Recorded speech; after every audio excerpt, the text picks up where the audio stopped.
There is something happening to you right now that nobody has given you the language for.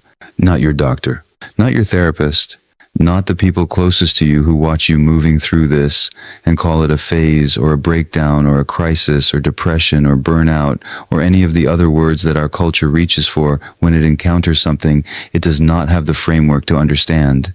What is happening to you is none of those things. Or rather, it may look like all of those things from the outside while being something entirely different from the inside, something that Gabor Maté spent 50 years trying to give language to, something that he encountered again and again in the people who came to him most broken and left most genuinely whole, something that he understood with the precision of a scientist and the reverence of someone who had lived it himself, not as a pathology, but as a sacred process. The shedding of the persona, the moment, or the season, because it is rarely a moment, it is almost always a season, sometimes a long and terrifying one, when the self that was built for survival begins to loosen its grip on the self that was always there underneath it, when the face you learned to show the world, the competent face, the capable face, the fine face, the I have it together face, the whatever you need me to be face, begins to crack. Not because you are breaking, because you are becoming. And today I am going to give you the 7 signs that this is what is happening to you. Not the signs of a breakdown, the signs of a sacred disconnection, the holy, terrifying, necessary pulling away from the persona that served you once and now no longer fits. The signs that your soul, the deepest, most authentic, most unkillable part of who you are, is finally, after years of waiting, beginning to insist on being known. But first I need to tell you what the persona is, because Gabor Maté used this word with a precision that most people miss. And missing it means missing everything. The persona is not your personality. It is not your character. It is not the genuine expression of who you are. The persona is the mask, the adaptive self, the version of you that was constructed with extraordinary intelligence, with complete loyalty, at real personal cost, in response to what your early environment required, in response to what was safe to show and what needed to stay hidden, in response to the specific emotional climate of the specific family, in the specific culture, in the specific time that you were born into. Gabor Maté says, we do not develop our personas by choice. We develop them by necessity. The child who learned that their sadness made their parent uncomfortable developed a persona that did not show sadness. The child who learned that their anger was dangerous developed a persona that managed, suppressed, redirected that anger with extraordinary efficiency. The child who learned that their needs were too much developed a persona that needed very little. That was always fine. That was always coping. That never, under any circumstances, burdened anyone with the full reality of its interior experience. And that persona, that brilliant, necessary, genuinely life-saving construction, carried you. It got you here. It allowed you to function in a world that had specific requirements, to maintain connection with people who had specific limitations, to navigate circumstances that required a particular kind of adaptability. It deserves not your contempt but your gratitude, because it did its job, faithfully, consistently, at enormous personal cost. But there comes a moment, or a season, when the persona that carried you begins to cost more than it protects. When the gap between the mask and the face beneath it becomes so wide, so uncomfortable, so chronically exhausting to maintain, that something in you, something old and patient and completely unwilling to be ignored any longer, begins to push, to insist, to crack the mask from the inside. That is the sacred disconnection, and it is terrifying, and it is holy, and it is the most important thing that has ever happened to you. If you are in it right now, if you feel something shifting that you cannot name, something loosening that has always been held very tight, something ending that you cannot yet see the beginning beyond, I want you to drop 777 in the comments right now. Not as a number, as a recognition, as the signal that you are in the process, that the shedding has begun, and that you are not alone in it. Type 777, and let us look at the 7 signs together. The first sign, you feel exhausted in a way that sleep does not fix. This is almost always the first signal, and Gabor Maté was very precise about what this exhaustion is and what it is not. It is not physical tiredness. It is not the fatigue of someone who has been working too hard or sleeping too little or not taking enough vitamins. It is something older and deeper than any of those things. It is the exhaustion of a nervous system that has been running a performance, the performance of the persona, for so long at such a sustained level of effort that even the deepest sleep cannot fully restore what the maintenance of that performance has cost. Because maintaining a persona is work, constant, invisible, enormously demanding work. Every day, in every interaction, in every moment where the genuine interior experience diverges from what the persona requires to be expressed, in every one of those moments, the nervous system is spending energy, suppressing the authentic response, generating the appropriate one, monitoring the environment for the cues that tell it which version of the self is required, managing the gap between inside and outside with the precision and the vigilance of someone whose survival once genuinely depended on that management.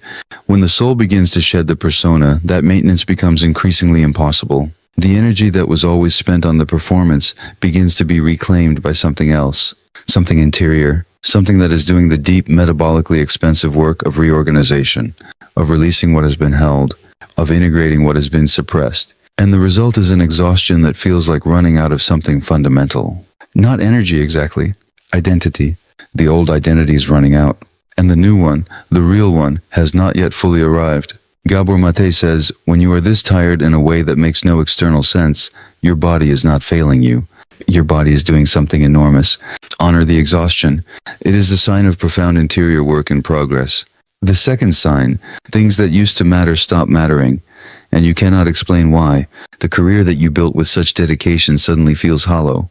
The social circle that once felt essential now feels like an obligation you are not sure you chose. The goals you pursued with such clarity no longer generate the pull they once did. The version of success you were working toward has arrived, or is within reach, and instead of satisfaction you feel a strange, quiet, inexplicable emptiness. Gabor Maté understood this sign with particular clarity because he lived it.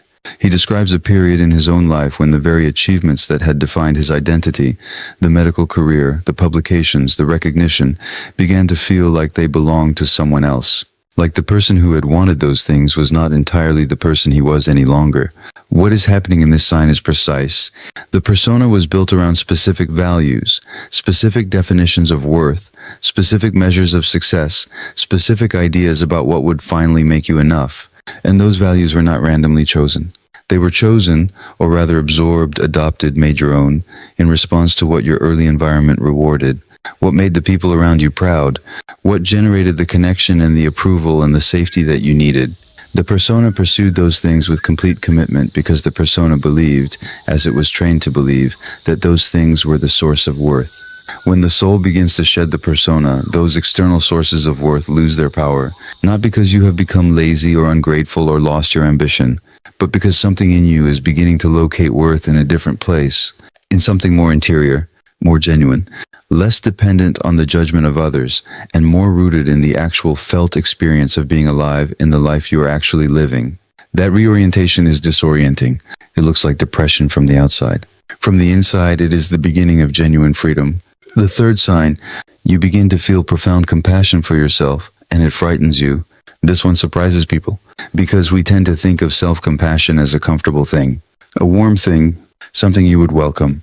But Gabor Maté discovered in patient after patient who was moving through this process that the arrival of genuine self-compassion, not the perform version, not the intellectual agreement that you deserve kindness, but the actual felt experience of tenderness toward your own history, your own wound, your own younger self, that arrival is often terrifying, because it requires feeling things that the persona was built specifically not to feel.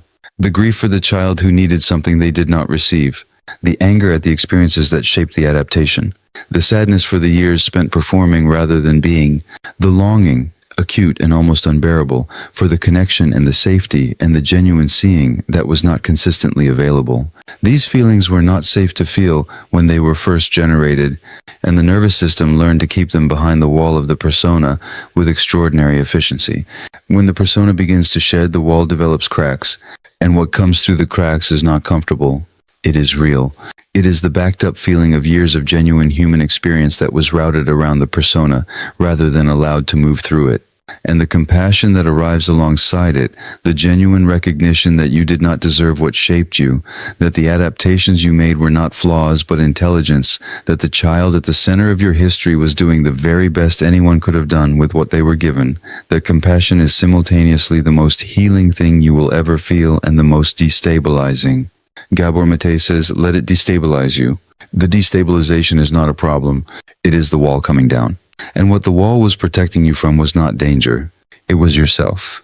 The fourth sign, your relationships begin to feel different, some suffocating, some suddenly possible. When the persona begins to shed, the relationships that were built around the persona begin to reveal themselves for what they are. Relationships that were sustained by the performance, that required you to be a particular version of yourself, to manage your presentation, to give more than you received, to be the capable one, the strong one, the available one, the one who held everything together. Those relationships begin to feel suffocating, not because the people in them are bad, but because the version of you they were built around is no longer fully available, and there is no honest way to maintain the connection without either returning to the persona at a cost your soul is increasingly unwilling to pay, or introducing the real self, which the relationship may not have been built to hold. And simultaneously, sometimes for the first time, certain kinds of connections that once felt suspicious or uncomfortably intimate begin to feel possible. Connections based on genuine mutual seeing rather than performance. Connections where you do not have to manage yourself, where the full complexity of your interior experience is not too much but genuinely welcome. These connections may feel unfamiliar enough to be frightening. The nervous system was not trained on them. Genuine safety can feel, to a nervous system that learned on conditional love, more threatening than the familiar danger of the old dynamic.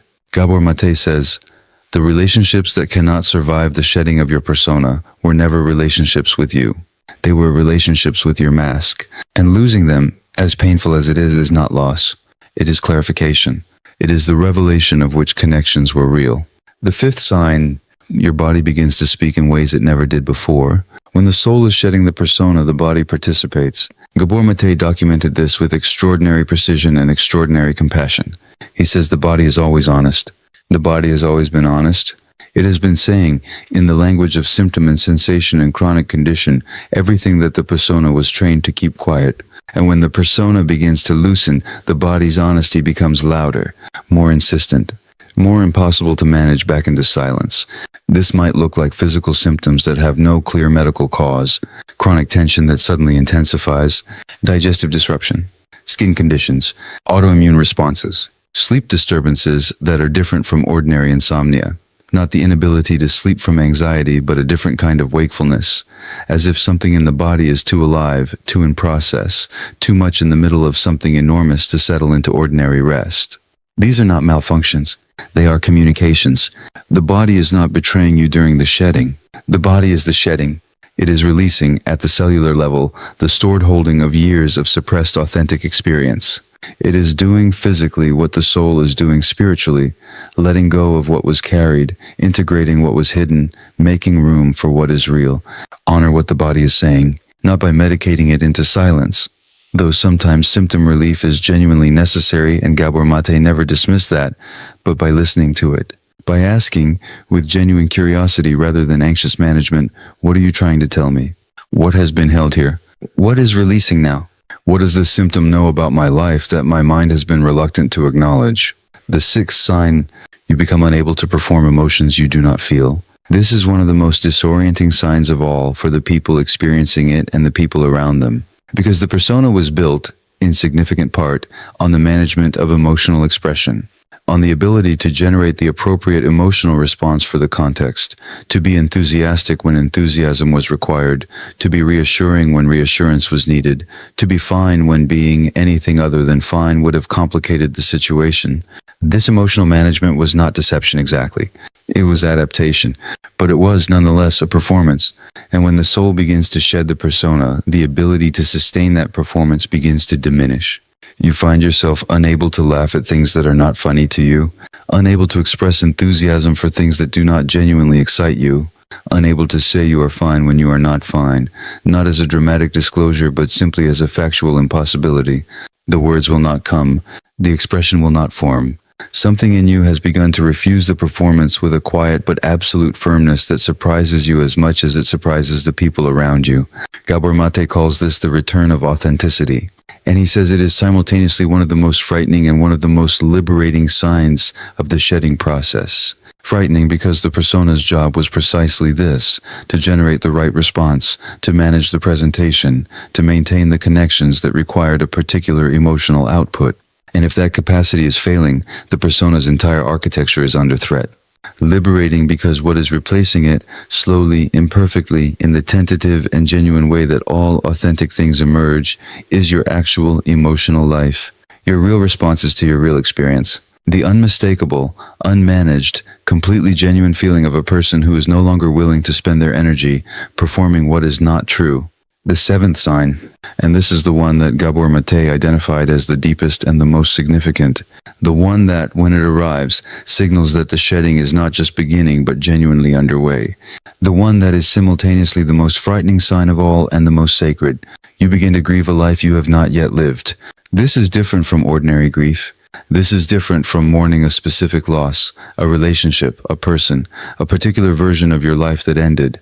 This is a grief with no specific object, a sorrow that arises from the gap between the life you have been living, the life of the persona, the managed life, the performed life, the carefully constructed life that kept you safe and kept you connected and kept you functioning, and the life that you sense, somewhere beneath all of that, was always possible, was always yours, was always waiting with the extraordinary patience of something that knows it is real even when it is being told it is not. Gabor Maté encountered this grief in person after person who was moving through the shedding process. And he said, with the same precision and the same reverence he brought to everything he observed in clinical work, that this grief is perhaps the most important feeling available to a human being in transformation. Because it is the feeling that proves the existence of what is possible. You can only grieve a life that is real. You can only mourn a self that actually exists. The grief for the unlived life is not the sign of someone who has wasted their time. It is the sign of someone who is finally, perhaps for the first time with complete honesty, acknowledging what was always true about who they are and what they deserve to experience before this life is over. Let that grief be present. Let it be as large as it is. Do not rush it toward resolution. Do not convert it into a plan or a project or a program of self-improvement. Just let it be the honest emotional response of a human being who has finally seen, clearly and without defense, the distance between the life of the persona and the life of the soul, and who is finally, genuinely, ready to begin closing that distance. Now I want to speak directly to you, to the specific you that is reading or listening to these words and recognizing something, perhaps one sign, perhaps all seven, perhaps something between recognition and resistance, the part of you that wants to claim this and the part of you that is afraid of what claiming it would require. I want to tell you what Gabor Maté told every person who sat across from him in the middle of the shedding process, when they were most frightened, when the old self was no longer available and the new one had not yet arrived. When they were standing in the space between, no longer the person they had been and not yet the person they were becoming, in that terrifying, liminal, genuinely sacred in-between. He said, this is not a breakdown. This is a breakthrough that looks like a breakdown from the outside and feels like one from the inside. But the difference, the crucial everything changes difference, is in the direction of the movement. A breakdown is movement away from yourself. The shedding of the persona is movement toward yourself. It is the most toward yourself movement available to a human being, and it is costly and terrifying and genuinely, irreversibly holy. He also said you are not losing yourself. You cannot lose what you actually are. The persona is what is being lost, and the persona, however much you have identified with it, however long you have lived inside it, however much it has felt like you, was never you. It was the adaptation, the strategy, the mask, and the self beneath the mask, the self that the shedding is revealing, has been there the entire time, waiting with the patience of something that knows it is real and knows that eventually, always, the mask comes off. The mask is coming off, not all at once, not without pain, not without the genuine grief of releasing something that served you for a very long time, but truly, irreversibly, in the direction of the fullness that has always been your birthright. Gabor Maté witnessed this process in thousands of human beings. He witnessed it in his patients. He witnessed it in himself. And he said, with the earned authority of someone who had been to the edges of this territory and returned, that what is on the other side of the shedding is not a different person. It is the same person finally. The person who was always there beneath the construction, beneath the adaptation, beneath the persona, more alive, more present, more genuinely themselves than at any previous point in their existence. That person is you, not someday, not after more healing or more understanding or more preparation. The person beneath the persona is you right now, in this moment, in this process, in this holy and terrifying shedding that you have been moving through without the language for it until today. You have the language now. And the privilege of a lifetime, the one that Gabor Maté devoted his entire life and work to pointing toward, with everything he had, in every room and every book and every hour, of sitting with human beings at the full depth of their most honest and most frightened and most genuinely becoming moments. The privilege of a lifetime is to become who you truly are. Not the persona, not the mask, not the adaptation. You, truly, all the way. The shedding is not the ending. The shedding is the beginning. Welcome to yourself.